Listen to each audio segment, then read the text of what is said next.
The kickoff unit is out on the field, and they will send this one away. That'll be taken in the end zone. And not wanting to risk anything here late in the half, he'll just take a knee, and they'll bring the football out to the 25. Pittsburgh's offense now heading back out onto the field. And some dangerous territory. You're already down 3 scores. A 3-and-out here, or an inability to put any points up.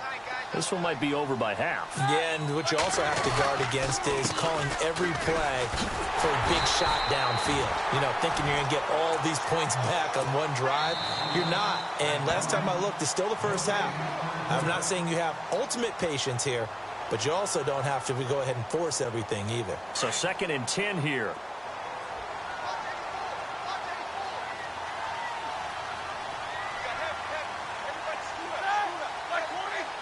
In motion right is Brown.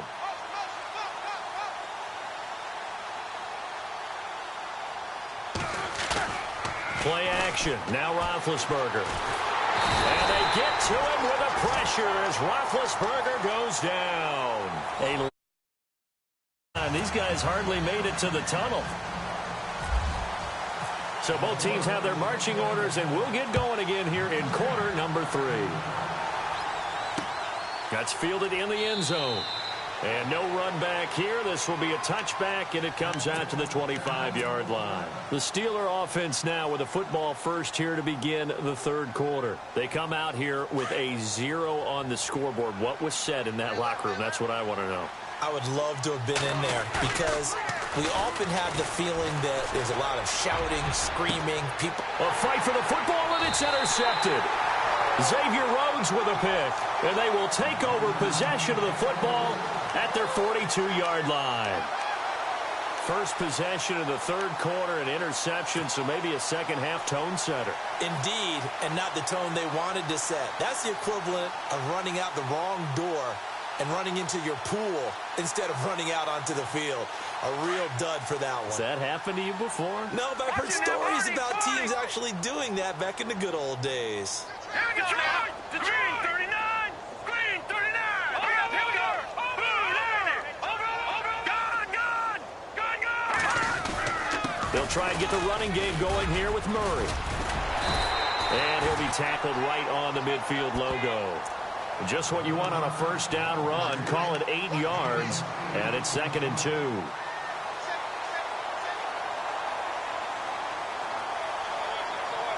Just 2 yards to go here on 2nd down for the offense. All right, now, lucky 56. Lucky 56. All right, here we go. From the 50, it's Keenan. Rolling to his right. And this is going to be intercepted. Picked up by the former first-rounder Artie Burns. And he'll return this ball across midfield to the 47-yard line. Now, they needed a break. They needed to make a play here in the 3rd quarter. Defensively, they did that. Now they got to go quickly and get some points on the board. And the best part is that they made their own break.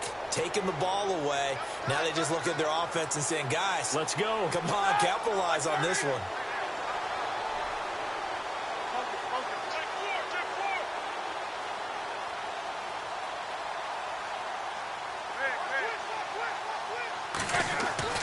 After the interception, here's Roethlisberger. Pressure, and he's going to be taken down. They sack him back right around the 44. Daniil Hunter. He's the one that got to him. He takes him down for a loss of 9.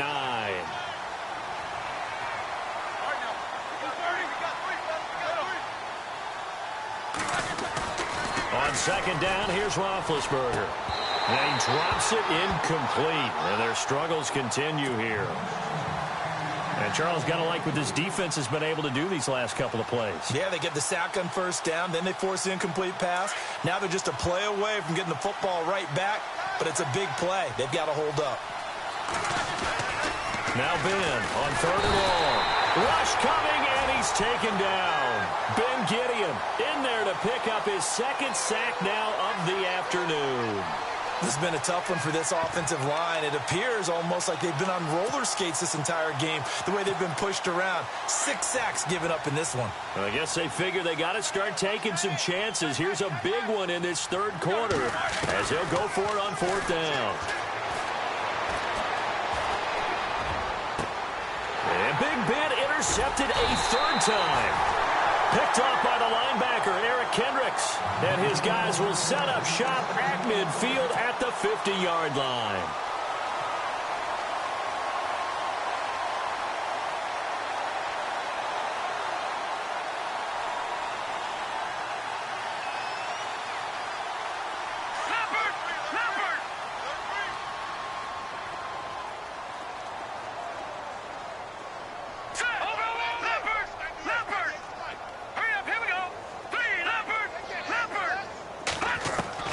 After the interception, here's Keenum. He's going to air one out. That's caught inside the 20. A gain of 32 that time. Well, we know he's got the speed there. He needed the speed and the hands. A great catch. And because of that speed, you have to respect it as a defender. So you have to either play off or make sure you're somehow in contact with him, and he's able to do exactly what you said. Use the speed to his advantage and go up and get the football. That's a big-time play right there. And he fires one that's intercepted. Picked off at the 17. He's at the 50. He's at the 40. 20. Fights off the defender. And they will finally get to him, but a great return has set him up first and goal at the 5. He had his eyes on the end zone. He got close. At least he set the offense up nicely, but he's probably mad he didn't take that one to pay dirt. I agree with you, and you know he's going to get teased because he didn't get it all the way into the end zone. But if they don't score now, if they don't get a touchdown, he won't just get teased. They'll be glaring at him. How'd you not score? And he'll get this one back to the 5-yard line, but no further than that. They'll say no gain on the play, and it'll be second and goal. So they're on the 5-yard line here, second down and goal.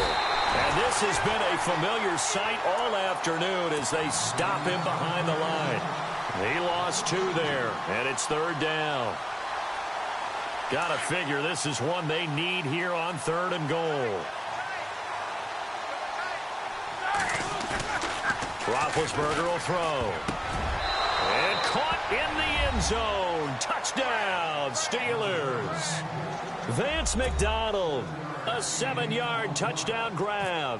And the Steelers capitalize on the short field as they take it in for 6.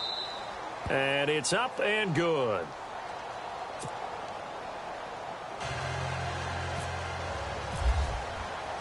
Boswell on now to kick this one away. That's fielded in the end zone.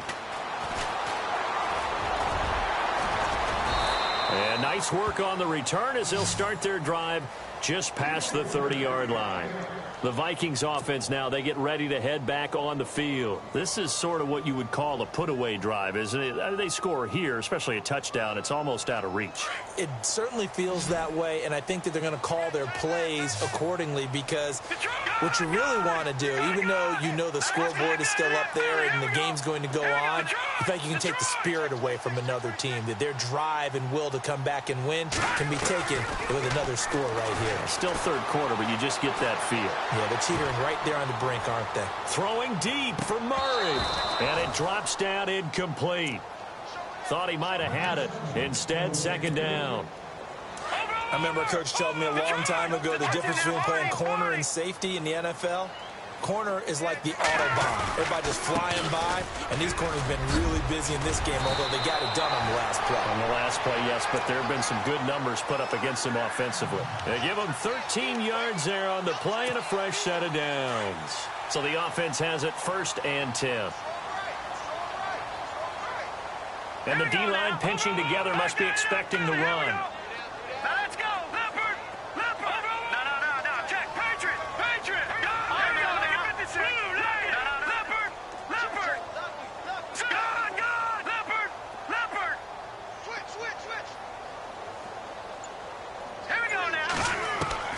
On first down, it's Keenum.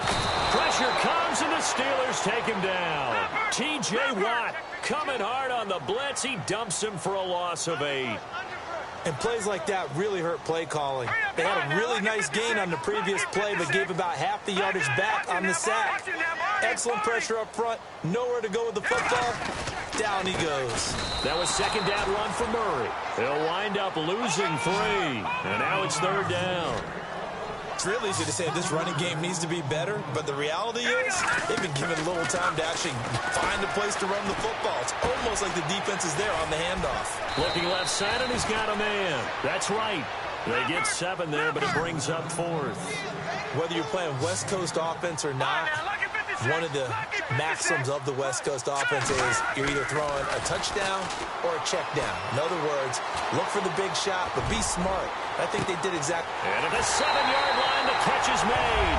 Touchdown, Vikings. Stephon Diggs, 59 yards. And the Vikings are going to add on to their lead. He knocks it through. It's 28-7. Well, we looked at each other right away. We knew that flag was coming out. And I always enjoy the conversation post because officials always tell you, I don't want to throw the flag, but you caused the play. And that'll carry over the back line. The Steelers offense now, they head back onto the field. I guess they have to feel a little gratified to at least get on the board last time, but still work to do. No doubt about it. I wonder now if they're going to try to increase the urgency a little bit, maybe pump up the pace, maybe go 2-minute. Who knows? Let's see what they decide to do. And he'll be brought down right at the 30 here.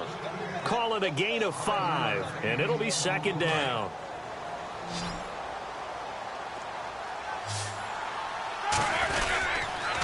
Now Roethlisberger going to hand to Bell. And this has been a familiar sight all afternoon as they stop him behind the line. It'll be a loss of a yard, and that's going to lead to a third down.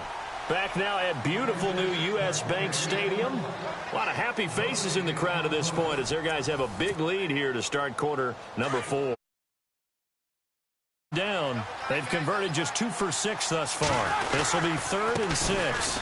Again, it's Bell. And this has been a familiar sight all afternoon as they stop him behind the line. That'll make it 4th down after a loss of 1. Their already slim hopes are going to ride on this one. They'll go on 4th down. As expected, they're going for it to keep the drive alive. And they get to him with a pressure as Roethlisberger goes down. Everson Griffin in there with pressure yet again.